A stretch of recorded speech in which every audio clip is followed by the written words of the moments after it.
मलाई गाली गर्न नपाई है साथीहरू, मलाई गाली गर्न नपाई। फेरि आज मैले एउटा नयाँ भिडियो लिएर आएको छु है। पहिला भिडियो हेर्ने, अनि त्यसपछि बाँकी कुरा पछि गर्ने, कमेन्ट समेन्ट हान्ने के हान्ने, तर मलाई गाली गर्न चाहिँ नपाई। किन केपी बाको रूपहरू धेरै थरीका रहेछन्, त्यही भएर म कहिले कहिले एउटा भिडियो लिएर आउँछु, कहिले यताको कहिले उताको।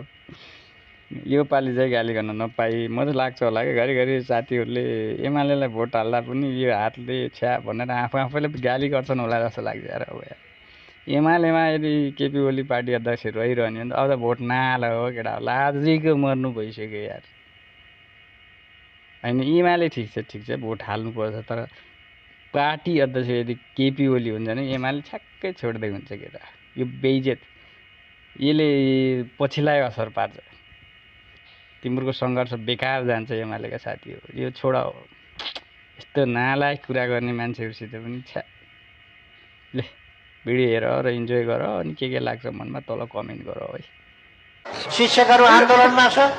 देशभरिका शिक्षकहरू शिक्षामा सुधार ल्याउँ, आफ्नै देशमा शिक्षा दोहोरो बनाऊ, शैक्षिक वातावरण राम्रो बनाऊ भनेर शिक्षकहरू लागिरहेका बेला सरकारले पनि धम्कीको भाषा बोल्ने।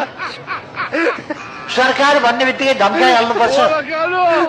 गुरुहरूलाई धम्काउने होइन, गुरुहरू यत्तिकै देशभरिबाट आएर त्यहाँ सडकमा आन्दोलन गरिरहेका होइन, आवाज उठाइरहेका होइन। गुरुहरूका समस्या सुन्नुपर्छ, ती समस्यालाई सम्बोधन गर्नुपर्छ, ती समस्याहरू समाधान दिनुपर्छ। शिक्षक साथीहरूलाई पनि भने तपाईँहरू आन्दोलनमा किन आउनु? अब त्यहाँ कहिले जादु देखाएको छ, कहिले कविता सुनाएको छ, कहिले गीत गाएको छ, कहिले नाचेको छ, किन गर्नु पर्यो? कहिले सडकमा सुतेको छ, किन गर्नु पर्यो? शौचालय कसैले बनाइदिएको छैन, त्यत्रो मान्छे आएर पानी कम खाएर आउनुहुन्छ, शौचालय जानुपर्छ। मैले पनि उहाँहरूलाई आग्रह गरेको छु। अहिले विद्यार्थी भर्नाको समय छ, कृपया जानुहोस्, भर्ना गर्नुहोस् विद्यार्थीहरू। त्यसकारण वार्तामा आउनुहोस्, कुरा गर्नुहोस्, सम्भव कुरा सरकारले गरिदिन्छ, फर्केर आफ्ना काममा जानुहोस् भन्ने मेरो आग्रह हो।